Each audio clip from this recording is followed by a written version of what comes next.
So good evening, Brown County and Green Bay. Mark Scheffler, running as a progressive. Good evening.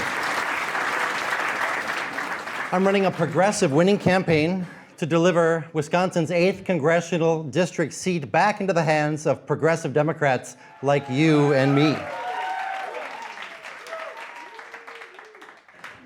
I'm running because there is unfinished work. When the Civil War ended, America made a promise that we would be one nation, indivisible, with liberty and justice not just for some, but for all. It marked the end of the first American republic, a nation in which liberty and privilege was granted to a select class of men.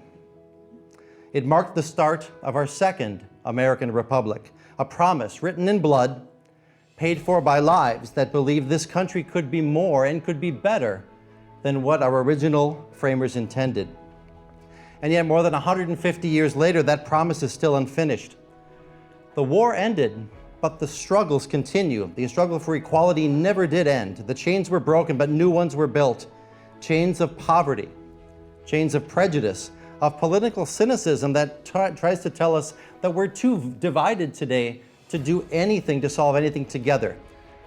We were supposed to heal, and in some ways we did, but in too many others, those wounds still exist. Today, America stands again at a crossroads.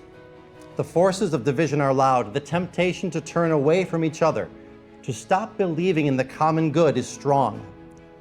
Some want to take us backward to a time when power was concentrated in the hands of the few, and the voices of ordinary people could be silenced with fear, to a time when the blessings of liberty and freedom were granted based on the color of your skin or the God you worshiped, when the right to vote was granted based solely on your sex, and when the right to marry and to love whom you wanted was the purview of only a select few.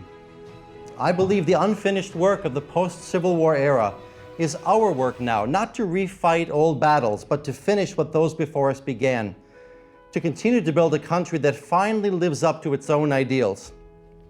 That means steadfastly protecting our democracy from those who would dismantle it in the name of power.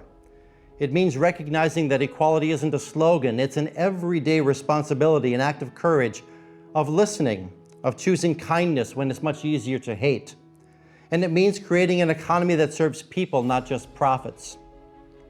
We don't have to agree on everything, and going up and down the district and visiting with red voters in the district, I know that to be true. We're not going to agree on everything. But we just have to remember that democracy is not a spectator sport. It's a shared responsibility.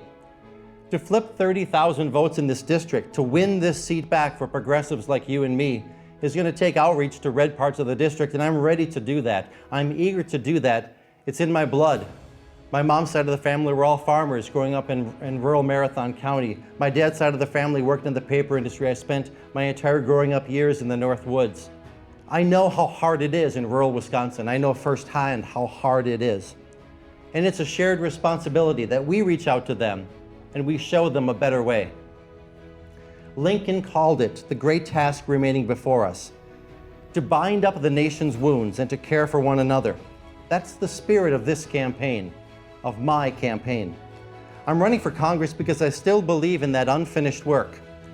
I believe we can be the generation that heals what history has left undone, that unites both progressives and mainline conservatives, rural and urban, red and blue, not by force, but by faith in one another. That's the unfinished work of America that I pledge to finish. And over the next year, I ask you all to join me as we share our vision of what America can still be, and to build a broad coalition among progressives and open-minded conservatives, and to heal a deeply divided nation. Together in unity, we will complete that great task remaining before us. Thank you.